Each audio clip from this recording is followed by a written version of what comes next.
A paz do Senhor, seja bem-vindo a mais uma aula aqui do EBD em Foco. Meu nome é Herberson, vou ministrar agora a lição número 10 da nossa revista CPAD do segundo trimestre do ano 2019, a lição que traz aí como título o sistema de sacrifícios.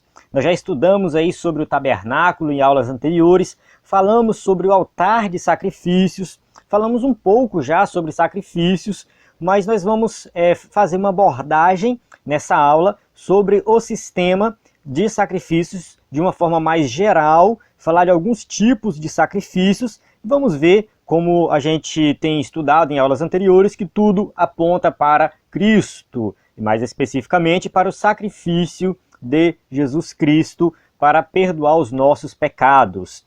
Bem, essa aula aqui vai ser uma aula que eu vou gravar em vídeo, e vou também disponibilizar ela em áudio. O EBD em Foco está disponibilizando aula em vídeo e aula em áudio. Eu estava gravando duas aulas diferentes, estava gravando uma aula para o vídeo e outra para o áudio. No entanto, estava ficando um pouco trabalhoso devido à questão do tempo mesmo, estava um pouco corrido, e eu resolvi agora fazer uma aula só em vídeo e em áudio. Então você pode assistir essa aula acompanhando aqui no slide com as imagens, animações, e ter uma aula diferenciada, mais visual, ou você pode simplesmente ouvir essa aula no aplicativo ou no site do EBD em Foco. A vantagem do aplicativo é porque você coloca o áudio para tocar, fecha a tela do celular e vai fazer outra coisa, vai dirigir, vai varrer a casa, não sei, você pode realizar outra atividade enquanto ouve a aula.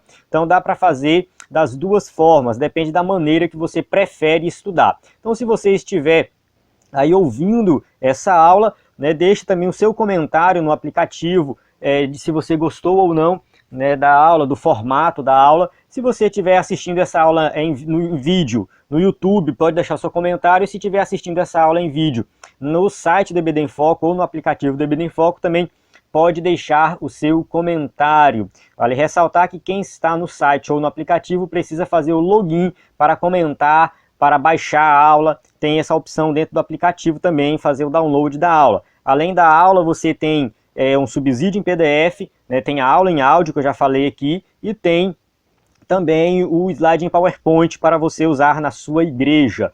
Então deixe a sua participação para que nós possamos melhorar cada vez mais. Então vamos lá, aqui eu já falei do aplicativo, além das aulas tem também curso de capacitação para professores de EBD gratuito, 2 cursos que eu coloquei gratuitos para você que é professor e quer ministrar uma aula melhor, assistir aí e melhorar mais como professor. Então vamos começar aqui a nossa aula. O texto áureo diz assim: sendo justificados gratuitamente pela sua graça, pela redenção que há em Cristo Jesus, ao qual Deus propôs para a propiciação pela fé no seu sangue, para demonstrar sua justiça pela remissão dos pecados dantes cometidos sob a paciência de Deus. Romanos 3:25. Então o que a gente vai ter aqui é uma passagem de Romanos que o apóstolo Paulo está falando do sacrifício de Cristo. A gente já explorou esse versículo em outras aulas, é um versículo muito profundo, que tem muitas lições, mas o que fica claro aqui é que Jesus ele perdoa os nossos pecados porque ele derramou o seu sangue ali, na cruz do Calvário. Ele fala aqui de propiciação, que era algo que acontecia na antiga aliança, que era ali o sumo sacerdote aspergia o sangue sobre o propiciatório, que era a tampa da Arca da Aliança. A gente falou isso na aula anterior. A Arca da Aliança, falamos que aquela tampa era chamada de propiciatório, e onde era jogado o sangue ali, e quando fazia isso, o homem tornava-se favorável diante de Deus, propício, favorável, diante de Deus, através do sangue daquele animal que aponta para o sangue de Cristo. Então vamos continuar aqui. Jesus Cristo executou na cruz o sacrifício perfeito, obtendo por meio de seu sangue e de uma vez por todas a redenção eterna para todos os que creem nele. Então isso aqui é um resumo da lição. A gente vai falar do sistema de sacrifícios da antiga aliança, mas sempre apontando para Cristo. A nossa aula aqui é uma aula cristocêntrica, tudo gira em torno de Cristo, do seu sacrifício, e é claro, não podemos esquecer também de falar da sua ressurreição, que faz parte também do plano de salvação. Então ele intercede por nós até hoje, mas tudo na vida de Cristo culminou para a sua morte, derramamento do seu sangue, o seu sacrifício, e depois, claro, sua ressurreição e ascensão, e glorificação.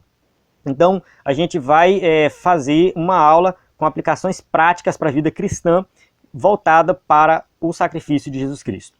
A leitura bíblica em classe, ela se encontra aqui em algumas passagens de Levítico, Levítico de 1 de 1 a 3, 2 de 1 a 3, 3, 1 e 2, e João 2, 1 e 2.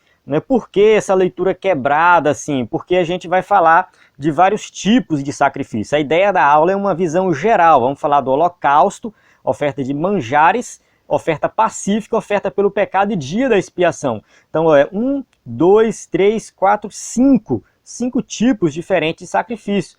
Tinha mais? Tinha mais. Tinha alguns, oferta pelo pecado, às vezes tinha uma oferta pelo pecado individual, oferta pelo pecado coletivo, que era o povo em geral, tinha oferta pelo pecado do sacerdote, do sumo sacerdote, de um príncipe.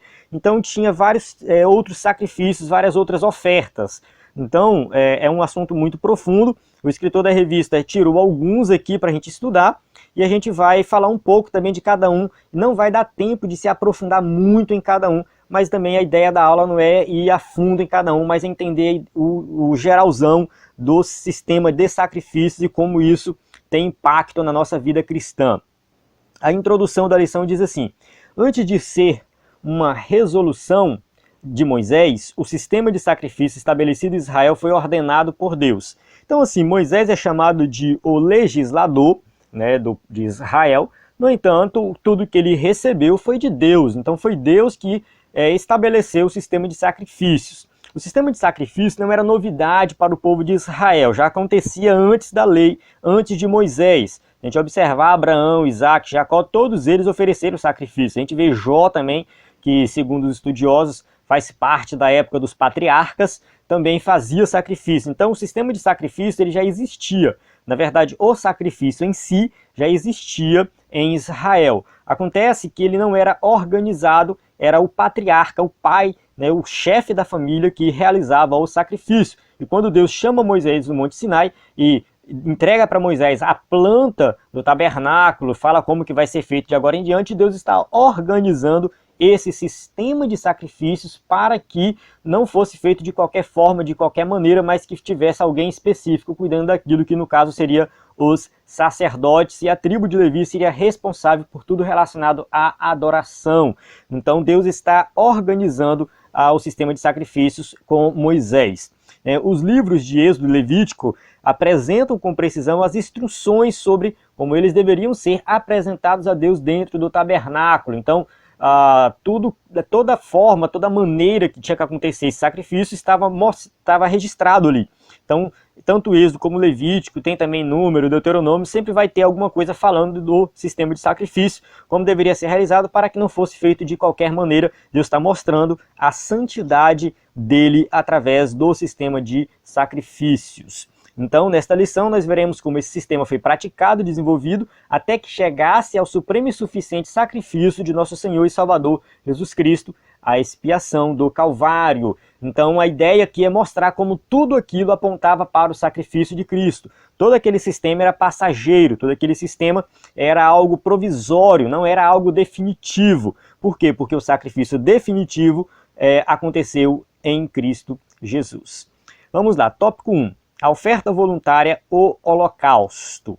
Então vamos ver aqui essa parte inicial do holocausto, Levítico, capítulo 1, do versículo 1 ao versículo 3. Primeiro, o conceito de holocausto. Holocausto, a palavra do hebraico, holocausto, olá, significa levantar, fazer subir, que acende. Então a ideia é isso, algo que sobe, que acende. Essa oferta, nesse sentido, era apresentada pelo sacerdote ao Senhor, pelo sacerdote. Alguém levava também um animal e apresentava o holocausto, e ela subia como cheiro suave às narinas de Deus. Uma figura de linguagem aqui, usando um sentido humano para se referir a Deus, mas está falando aqui realmente de uma entrega total. Então, quando fala de holocausto, está falando de uma entrega que era um sacrifício que era totalmente queimado, ele não era comido, ele não era jogado fora, não, ele era totalmente queimado, uma oferta que queimava tudo, significava essa entrega total a Deus. Então, quando alguém apresentava um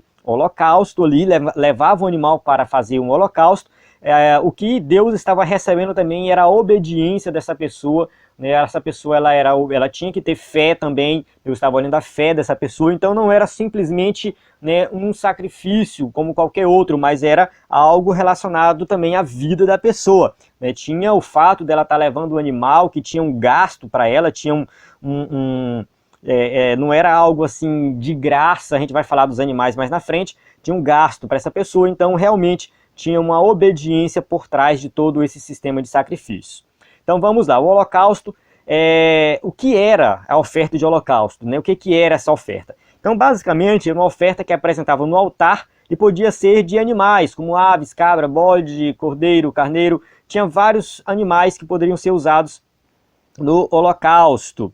Então aqui o holocausto, ele vai fazer uma referência a um sacrifício de sangue, né? Então a gente olha também nesse sentido, que tinha um derramamento de sangue, e ele tinha ali alguns propósitos, né? Um dos propósitos do holocausto era tornar o homem favorável a Deus, ou seja, propício a Deus, né? Aprofundar a comunhão com Deus e também ação de graças. Acontecia muitas vezes de alguém estar grato a Deus e fazer um holocausto, oferecer um holocausto, uma oferta que queimava tudo. Então estava relacionado à vida espiritual do povo israelita, que queria se aproximar mais de Deus, né, estar favorável a Deus, então ele apresentava essa oferta de holocausto.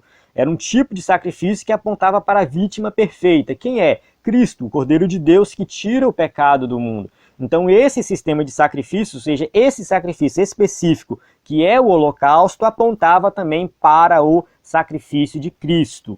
Uma oferta voluntária. A oferta tinha um caráter voluntário, não era obrigado a fazer. Se a sua oferta for holocausto de gado, oferecerá macho sem defeito à porta da tenda da congregação, a oferecerá de sua própria vontade perante o Senhor, Levítico 1:3.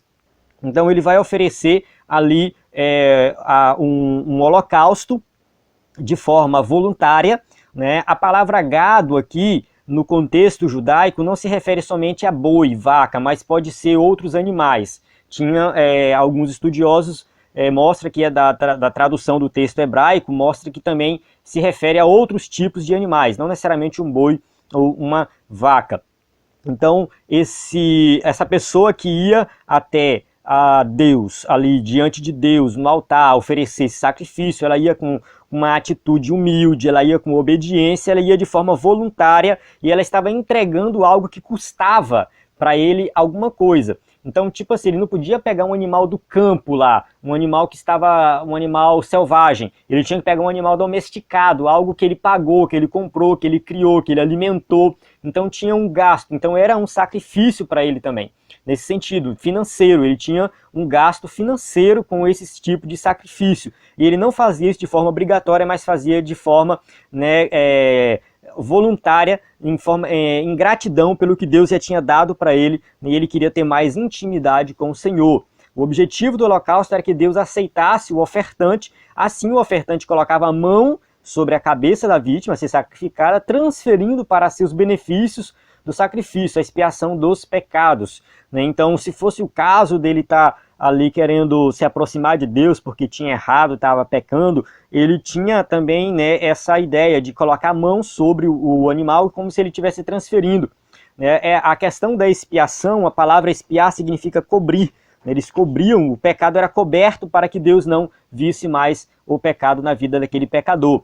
Então o animal era imolado fora da tenda e em seguida conduzido ao altar de holocaustos. Ou seja, ele era imolado ao lado do altar de holocaustos ali.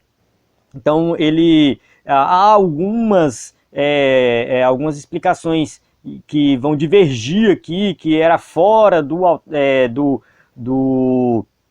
fora do tabernáculo, né? Mas é porque o texto fala na porta do tabernáculo, na entrada, e era justamente onde ficava ali o altar de holocausto. Então o sacrifício ele acontecia realmente perto da entrada, onde logo passava a porta, já dava de cara com o altar do holocausto.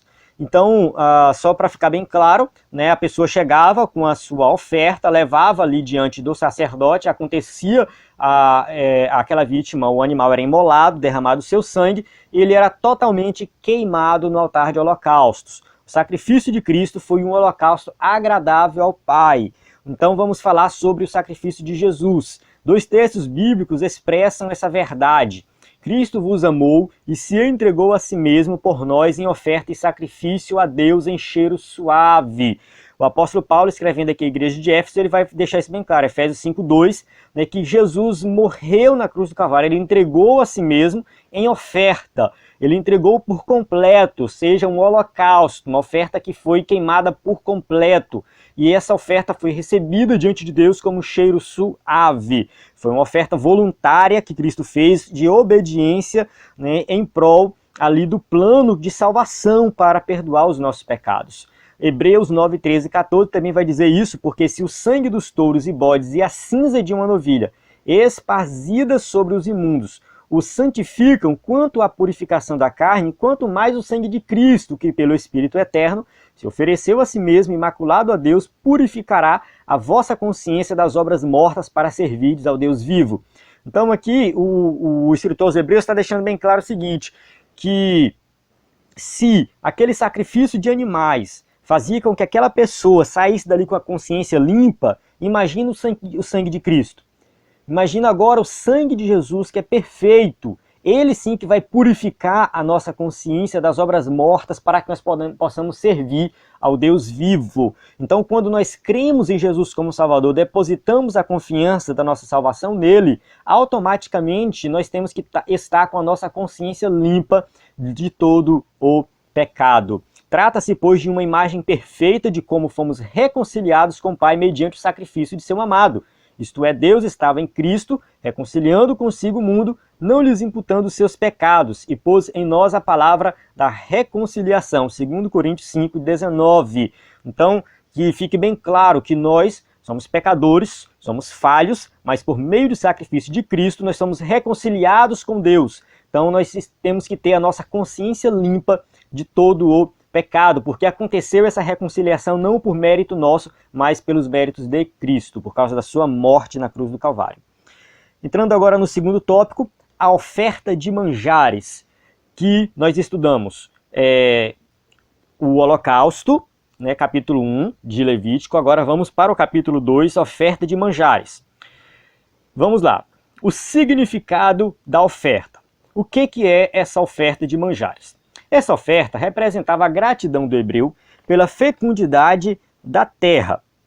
Acontece o seguinte, que a oferta de manjares, eu coloquei aqui exatamente o que está na revista, né, que o escritor da revista coloca. Só que ela era um pouco mais abrangente do que isso. Ela, claro, tinha essa ideia também de agradecer a Deus pela fecundidade da terra. No entanto, se você ler Números 15, de 1 a 16, você vai ver que essa oferta ela também está relacionada ao holocausto. Então tem essa situação de Números, onde a oferta de manjares é oferecida junto com o holocausto. Então acontecia ao mesmo tempo. Então ela não era somente por causa da gratidão da terra. É um dos motivos? Sim, a gente vai falar disso aqui. Eu gostaria depois que você desse uma lida em Levítico 2 e observasse as 3 divisões desse capítulo. Do versículo 1 ao versículo 3, tinha uma oferta de farinha e azeite. Do capítulo 4 do versículo 4 ao versículo 13, olha só, capítulo 2, do versículo 1 ao 3, farinha de azeite. Do versículo 4 a 13, bolos, ou seja, era uma oferta cozida, algo preparado. E do 14 ao 16, primícias, que tem a ver com a primeira colheita. Então a gente vai falar disso aqui. Então essa oferta de manjares, ela tinha esses 3 tipos de ofertas de manjares e elas podiam acontecer juntamente com o holocausto. Ele retirava os cereais comestíveis e oferecia ao Senhor como um sacrifício de manjares. Era queimado ali o trigo junto com o azeite. Então era uma oferta que não tinha o derramamento de sangue. Então ela fazia parte também, existia também esse tipo de oferta. Essa imagem nos fala de como devemos apresentar o fruto do nosso trabalho diante de Deus. Então aqui fica bem claro que a oferta de manjares também tinha um custo diante do que eles ofereciam, né, porque era algo que eles iam lá, colhiam, né? Depois eles moíam o trigo, né? Fazia a farinha de trigo, então tinha um trabalho por trás daquilo. O azeite também era algo moído, não era, pegava ali, né, a azeitona e moía e fazia o azeite, então era algo trabalhoso. Então essa oferta simboliza o que nós devemos fazer, que é apresentar o nosso trabalho diante de Deus. O escritor da revista colocou aqui que nós não podemos nos apresentar diante dele de mãos vazias. Ele coloca a passagem da parábola ali dos talentos, né? Mas chegando também o que receberá um talento, disse: Senhor, eu conhecia-te, que és um homem duro e que ceifas onde não semeaste, ajuntas onde não espalhaste, atemorizado escondi na terra o teu talento, aqui tens o que é teu. Né? Mateus 25, 24 e 25. Só que aquele Senhor fala para ele no versículo 30, lançai, pois, o servo inútil nas trevas exteriores, ali haverá pranto e ranger de dentes. Esse servo inútil é aquele que não teve um trabalho, um resultado do trabalho para oferecer diante daquele Senhor. Ele estava de mãos vazias. Então Deus, ele entregou para nós muitas responsabilidades, nós temos que trabalhar na sua obra, no seu reino, para não nos apresentarmos de mãos vazias diante dele. Então nós temos que oferecer o nosso corpo como sacrifício vivo diante de Deus. São ofertas, né, que nós oferecemos. Também vamos falar aqui mais na frente de louvor, adoração. Tudo isso são ofertas que nós oferecemos a Deus.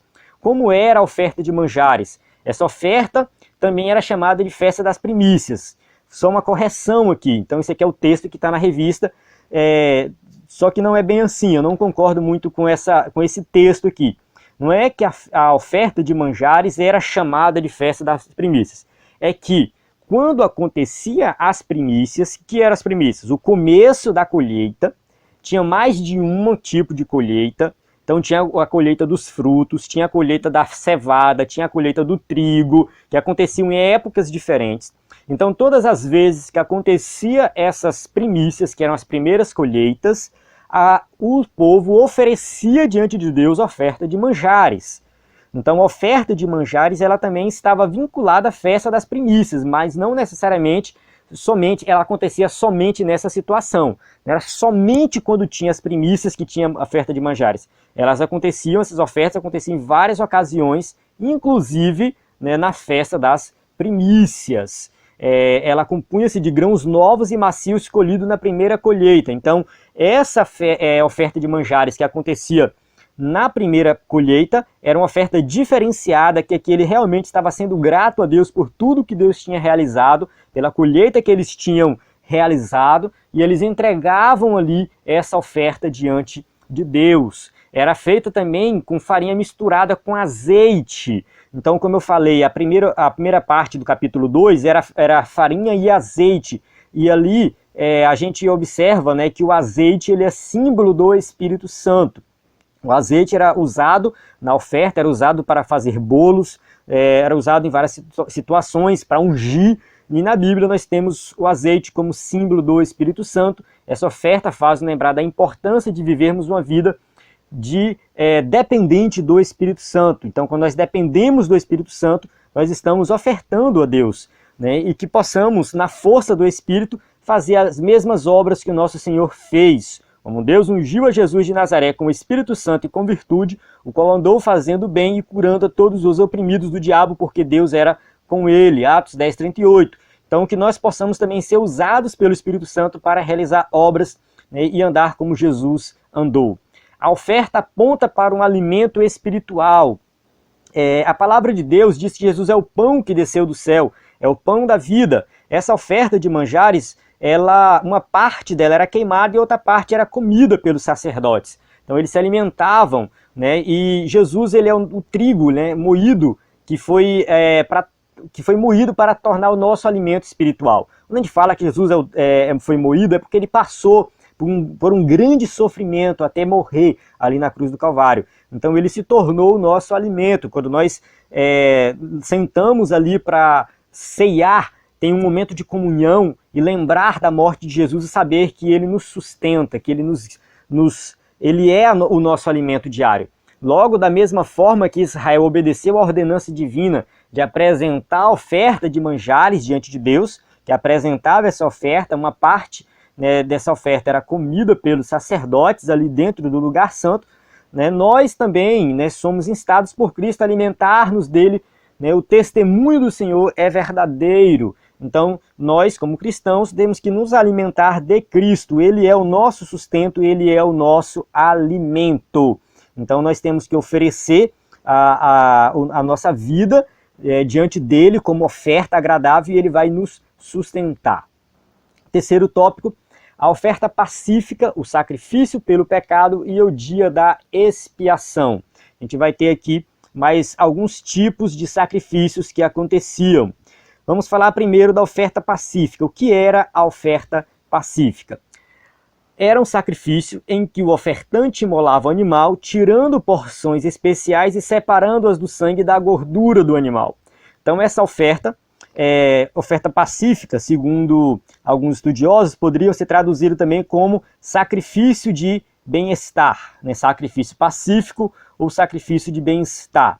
Era também uma oferta de gratidão a Deus pelo que Deus tinha realizado na vida deles. Então essa oferta, o animal era morto, era separado algumas partes do animal e ele era imolado e ali o seu sangue era jogado ao redor do altar. Então o sacerdote pegava esse sangue e espargia ou aspergia, tanto faz, em torno do altar de sacrifício. Depois os miúdos do animal eram queimados no fogo do altar, queimava ali uma parte, né? E o sacerdote, o ofertante, comiam a carne do animal imolado. Mas a carne do sacrifício de ação de graças, da sua oferta pacífica, se comerá no dia do seu oferecimento. Nada se deixará dela até amanhã. Levítico 7,15. Então, assim, a oferta ela era comida tanto pelo sacerdote quanto por aquele que ofertou. Então, era a única oferta em que o ofertante também participava ali. Ele também estava ali se alimentando daquela oferta. Uma parte era queimada e outra parte era usada para que eles pudessem comer. Então, essa oferta pacífica, a oferta de bem-estar, que tem a ver com a gratidão, né, que eles tinham para com Deus diante das bênçãos recebidas, eles participavam de forma completa. Essa oferta significava literalmente um presente oferecido a Deus, denotava comunhão e felicidade ao ofertante com o Pai, do ofertante com o Pai. Então realmente era uma oferta relacionada à gratidão que eles tinham pelas bênçãos recebidas diante de Deus.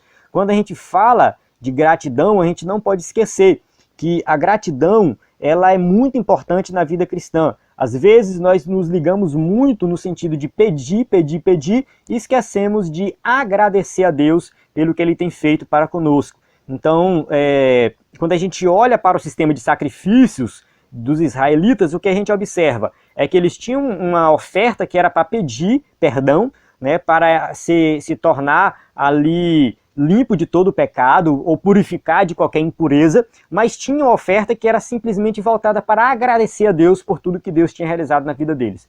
Então, a gratidão era algo muito importante na vida do povo de Deus no Antigo Testamento e também, e hoje deve ser. A gente não deve esquecer, né, da gratidão, porque não deve ser somente por palavras, mas deve ser um ato, uma atitude. O povo lá podia ser grato a Deus só por palavra e falar: Deus, muito obrigado por tudo. Mas eles faziam um sacrifício. Então eles iam lá e realizavam algo. Da mesma forma nós, às vezes a gente se contenta somente com palavras. Não é só falar que é grato, não, eu sou grato a Deus, mas Deus exige algo a mais de nós para nós demonstrarmos a nossa gratidão.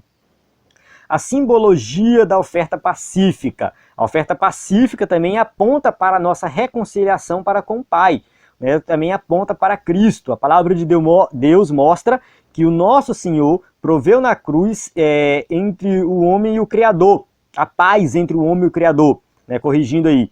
Então, que paz é essa? Porque foi do agrado do Pai que toda a plenitude nele habitasse e que, havendo por ele feito a paz pelo sangue na cruz, por meio dele reconciliasse consigo mesmo todas as coisas, tanto as que estão na terra como as que estão nos céus. Então, Colossenses 1, 19 e 20 vai dizer aí que por meio de Cristo houve paz, né? A paz com Deus é essa paz contrária de guerra, porque o homem estava em guerra com Deus e ele voltou a ter paz com Deus, né? Então essa oferta pacífica, a oferta que Cristo ofereceu, provendo a paz entre o homem e o Criador. A paz que foi perdida no Jardim do Éden, ela é restaurada por meio do sacrifício de Cristo. Isso demonstra que o Senhor foi a oferta pacífica para reconciliar-nos com o Pai, né, tornando-se assim a nossa paz. Isaías 9,6 vai dizer isso, porque um menino nos nasceu, um filho se nos deu, e o principado está sobre os seus ombros, e se chamará o seu nome, Maravilhoso Conselheiro, Deus Forte, Pai da Eternidade, Príncipe da Paz.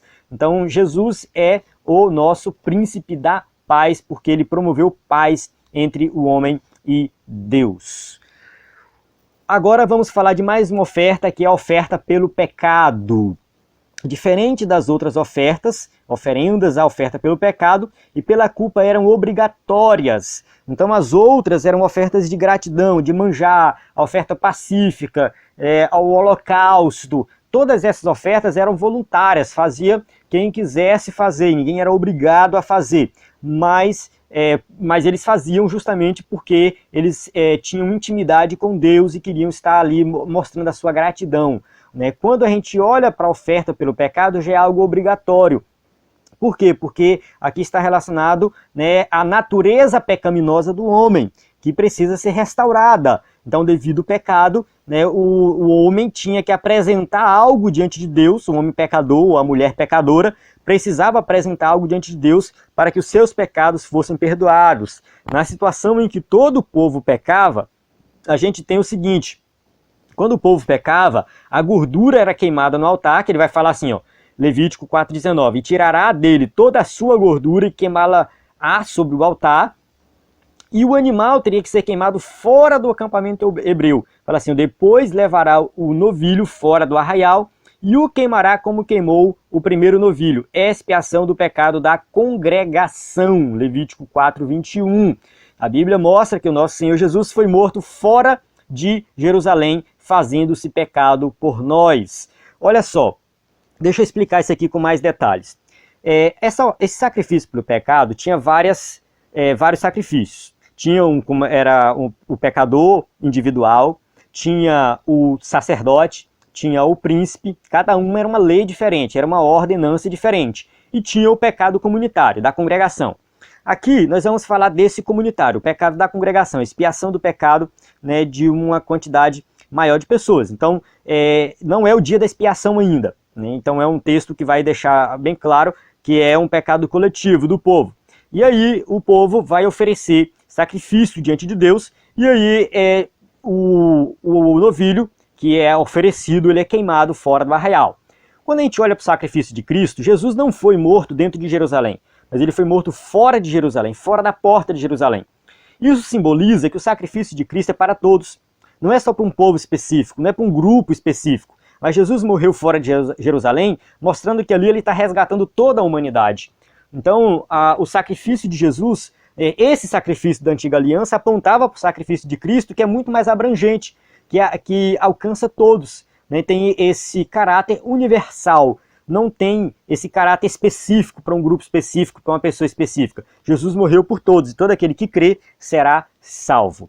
Então, que isso fique bem claro com relação a esse sacrifício pelo pecado ou sacrifício pela culpa. Então vale ressaltar que você deve estudar isso de forma mais detalhada, caso você queira se aprofundar nessa parte. Então tinha vários outros sacrifícios, tinha situações em que o pecador, ele não somente tinha que oferecer sacrifício, mas ele tinha que pagar algo, se ele roubasse alguma coisa. Então, se ele roubasse algo, além do sacrifício, ele tinha que devolver aquilo que ele roubou, mais 20% em cima daquilo que ele roubou.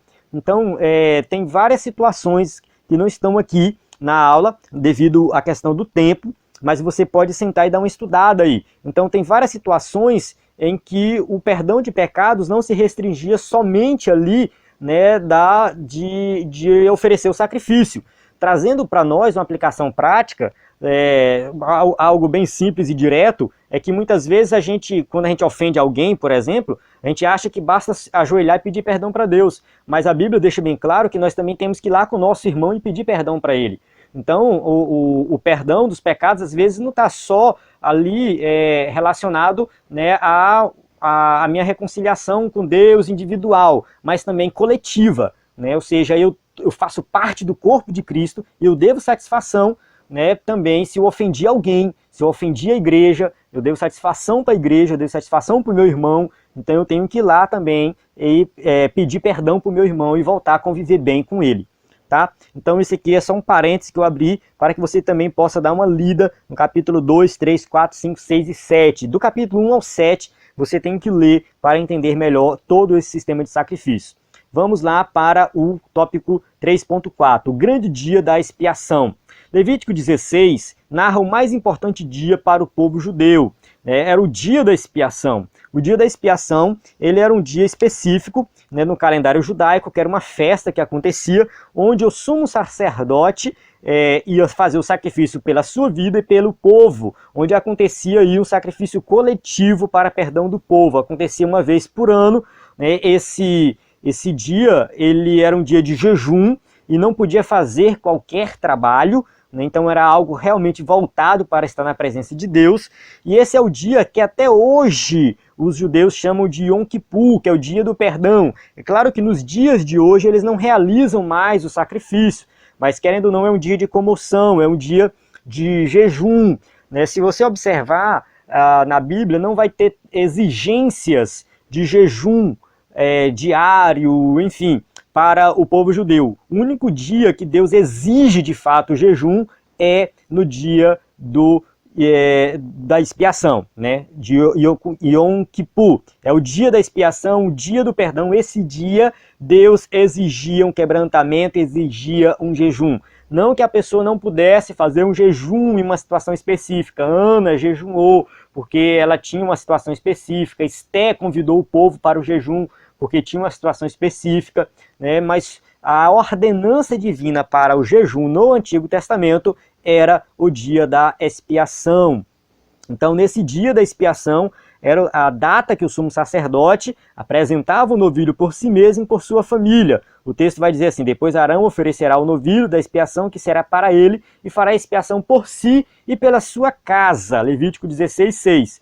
Então era um sacrifício por ele e pela sua casa para que ele tivesse o seu pecado perdoado. E, né, um bode pelo povo, né? Então tinha depois o sacrifício pelo povo, mas o bode sobre o que caía a sorte para ser bode emissário, apresentar-se-á vivo perante o Senhor para fazer expiação com ele, a fim de enviá-lo ao deserto como bode emissário. Então tinha um que era o emissário, que era levado para o deserto, representando ali que o pecado era levado para longe, e um outro que era sacrificado ali pelo povo, e depois que ele sacrificava, ele entrava no Santo dos Santos e aspergia o sangue sobre o propiciatório, né, que é o que a gente estudou na aula anterior, que é a tampa da Arca da Aliança. E tomará do sangue dos novilhos e com o seu dedo espargirá sobre a face do propiciatório para o lado oriental. Perante o propiciatório espargirá 7 vezes o sangue com seu dedo. 7 é o número da perfeição, né? Então Levítico 16:14 está aqui, deixando bem claro que ele tinha que entrar com o sangue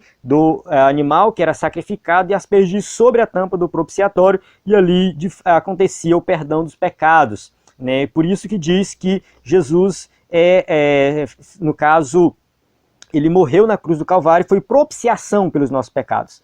Então é o sangue, apresenta isso, esse sangue aspergido sobre a tampa da aliança, e representava ali o perdão dos pecados de toda aquela nação.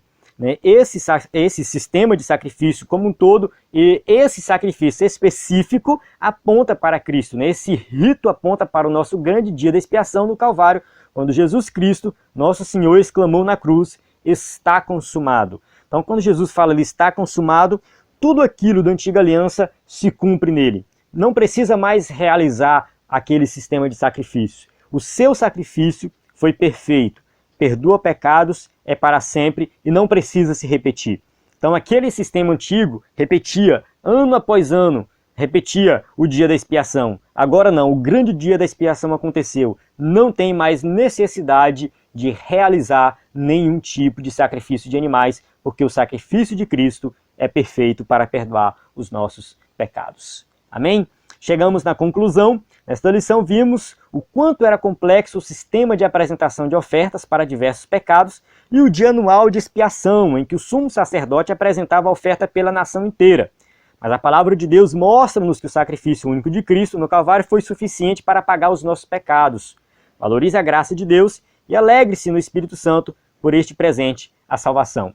Então, o sistema de sacrifício da antiga aliança realmente era muito complicado, era muito complexo, era um monte de regras, cada situação tinha um sacrifício diferente. Agora não, ficou mais simples, ficou mais fácil. Somente o sacrifício de Cristo. Então esse sacrifício foi único, perfeito. Né? Tem gente que acha que a salvação é muito complicada. Não, a salvação é olhar para Jesus. Né? É crer no seu sacrifício. É viver uma vida de obediência. Traz benefícios, mas traz responsabilidades. Mas ele deu o exemplo para nós. Ele deu o Espírito Santo para nos capacitar. Então nós não temos que ficar dificultando o caminho para Deus. Não temos que ficar dificultando o acesso à salvação. O acesso à salvação é simples, é direto. Basta nós confiarmos em Cristo, né, e vivermos a sua vida. Então, que você, que é professor da EBD, que vai ministrar essa aula, que você possa despertar isso nos seus alunos, né, essa confiança no verdadeiro sacrifício, que é o sacrifício de Cristo. Você que é aluno, que quer aprender mais da palavra de Deus, confie mais, creia que esse sacrifício foi perfeito para te perdoar. Né, aquele sistema antigo já passou, já cumpriu. Lembrando que tudo aquilo na antiga aliança acontecia com fé e obediência. Fé e obediência para que tivesse o quê? Santificação. Na nova aliança também. Fé, obediência e santificação. Amém? Então a gente chega aqui no final. Temos aqui as perguntas, caso alguém queira usar o slide na sua igreja. Eu encerro aqui essa aula. A paz do Senhor. Até a próxima aula.